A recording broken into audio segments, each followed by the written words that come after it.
Un couple de francs-maçons vient à San Giovanni Rotondo dans l'objectif de ridiculiser le Padre Pio. Ils projettent de prendre des photos de celui-ci qui, publiées dans certains magazines, feront rire les gens de lui. Mais on ne se moque pas en vain de Dieu ni de ses saints. La vidéo d'aujourd'hui va vous surprendre. D'ailleurs, j'y ajouterai quelques annonces intéressantes pour vous, mais je vous demanderai de me dire dans vos commentaires ce que vous avez pensé de cette forme-là de vidéo. Chers amis fidèles du Padre Pio, bonjour, mon nom est Jean Goyard et vous assistez au programme sur les pas du Padre Pio. Aujourd'hui, un franc-maçon voit Dieu dans le Padre Pio.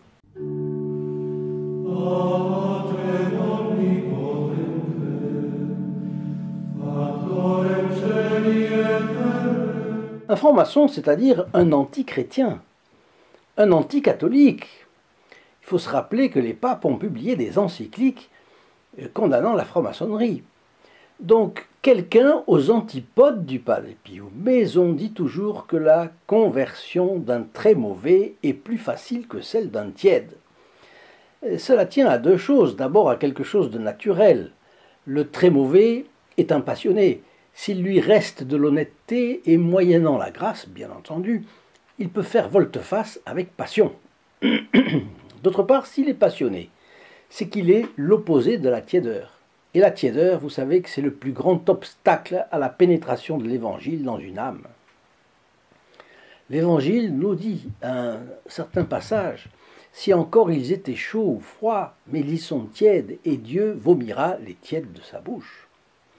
La tiédeur, c'est l'attitude d'âme caractéristique de celui qui a perdu la ferveur pour les choses de Dieu et qui ne s'intéresse qu'à lui-même. Tout ce qui le touche de près, tout ce qui est de son intérêt propre, direct, immédiat, peut le mettre en mouvement. Sinon, il va être comme un crocodile sur la plage, l'air de rien faire. Et vous avez certainement entendu cette réflexion selon laquelle on a l'âge de son enthousiasme. Le tiède est vieux avant l'âge. L'homme qui sait garder son enthousiasme conserve la jeunesse que ses os n'ont plus. Et le tiède s'ennuie, et il se traîne au long d'une vie sans saveur, d'une vie inutile, médiocre. La tiédeur ne fait rien de grand. Par son omission, en revanche, elle peut être responsable du pire, et je vais vous en montrer la preuve. Notre-Dame de Paris a hélas brûlé. Grâce à une miséricorde de Dieu, elle a été préservée de l'effondrement. L'enthousiasme de donateurs sur tous les continents a permis la reconstruction. Mais non seulement l'argent des donateurs, leur enthousiasme, parce que tous ceux qui ont aimé d'un amour authentique Notre-Dame de Paris ont réagi quand certains ont voulu la reconstruire n'importe comment. Vous vous rappelez bien. Eh bien, tous ces gens qui ont réagi contre une reconstruction sans flèche, ou une reconstruction avec flèche renversée, ou alors une piscine autour de la flèche, vous voyez le triomphe des antichrétiens si cela s'était réalisé. Eh bien, tous ces gens, par leur réaction indignée, ont fait se propager dans le public une onde de choc, comme autour d'un pavé qu'on jette dans un lac. Les atomes d'eau qui sont proches du pavé bougent beaucoup. Les atomes qui sont loin du pavé bougent un peu, mais le fait est que tout bouge à la surface du lac. Il faut une reconstruction à l'identique, a-t-on partout entendu. Et tous ces gens indignés ont réussi à empêcher que Notre-Dame de Paris ne soit déconstruite. Vous comprenez, n'est-ce pas?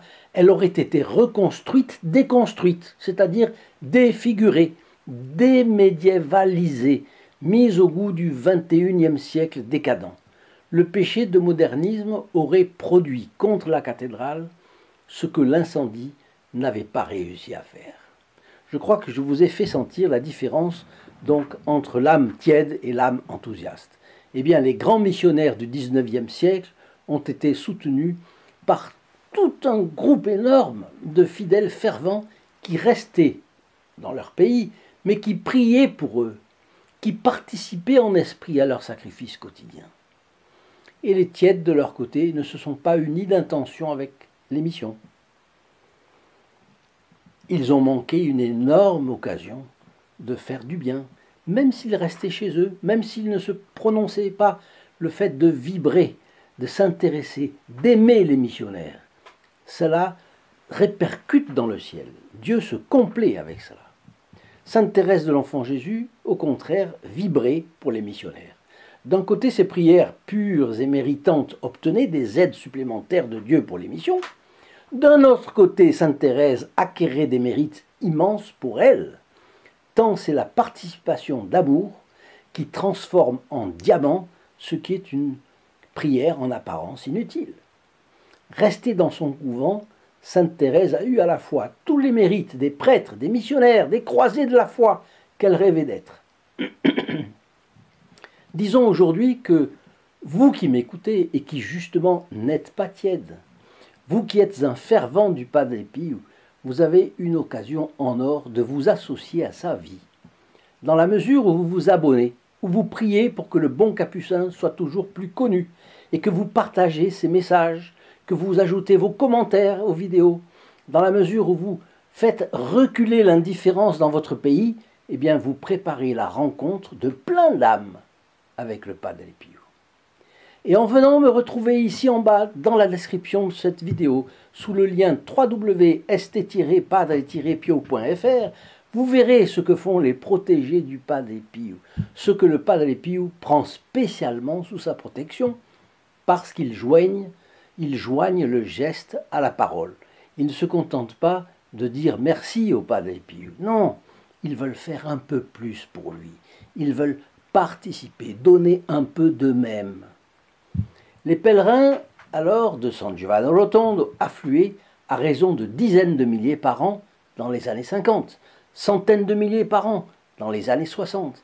Et de nos jours, vous le savez, c'est encore plus, puisque c'est 7 millions en 2019. Mais le Padre Pio l'avait prévu. Je ferai plus de bruit mort que vivant, avait-il dit. De combien de fioletti les pèlerins ont-ils été les témoins?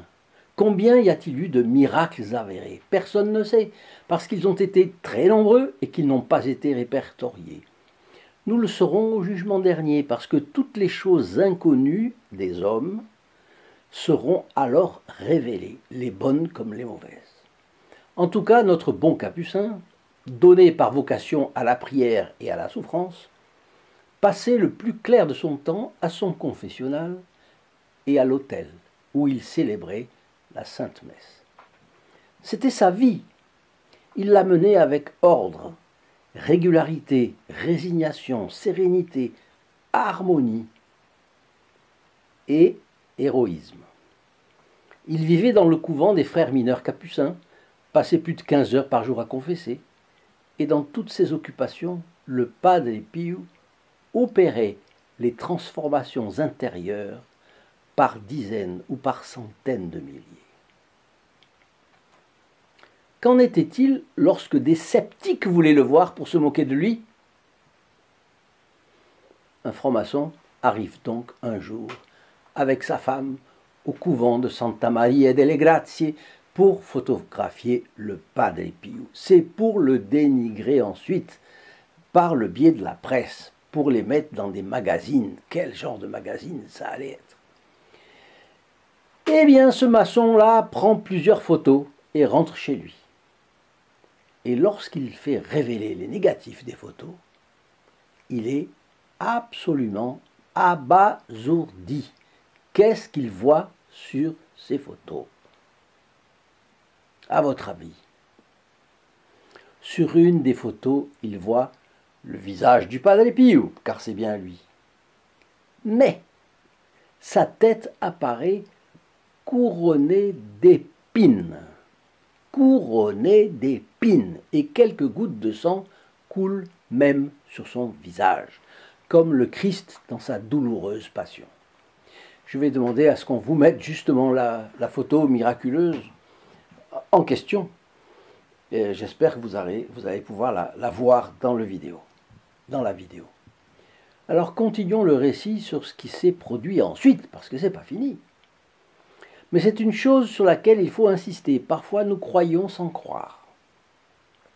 La Providence a donné ce charisme au Padre Pio. Ces photos produisent des miracles parfois et très souvent des fioretti. Alors, avez-vous pensé à l'utiliser pour faire connaître le Padre Pio? Si vous voulez en avoir une pour vous ou un proche, il vous suffit de nous la demander. Elle est gratuite, elle est expédiée franco de port. Appelez simplement le 08 05 36 08 47, appel gratuit depuis la France métropolitaine, coût d'un appel local depuis les Dom-Tom et puis depuis le Canada, composez le 1 844 398 88 67. Le maçon et son épouse, fortement impressionnés, retournent rapidement à San Giovanni Rotondo pour montrer la photo prodigieuse au Padre Pio. Ils sont comme ça, pris sur le vif, si on peut dire comme ça.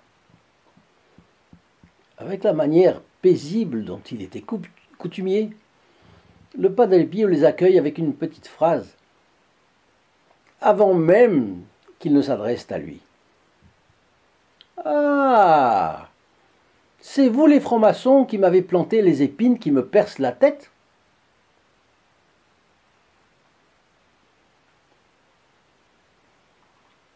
Après cet événement, l'homme a entamé le processus de conversion qui l'a mené au catholicisme. Je n'ai pas trouvé d'éléments sur sa femme, mais c'est bien probable que les deux se soient convertis. Et cette photographie est devenue publique lorsqu'elle a été insérée dans la revue espagnole Maria Mensajera, c'est-à-dire Marie messagère, que vous retrouvez dans Internet parce que c'est une page Facebook, je crois. Et donc, voilà l'histoire d'une photographie miraculeuse du Padre Pio. Eh bien, chers amis fidèles du Padre Pio, je vous souhaite une très bonne journée et je vous dis à bientôt. Au revoir. In nome del Padre, del Figliolo e dello Spirito Santo, e così sia. Sia lodato Gesù e Maria, e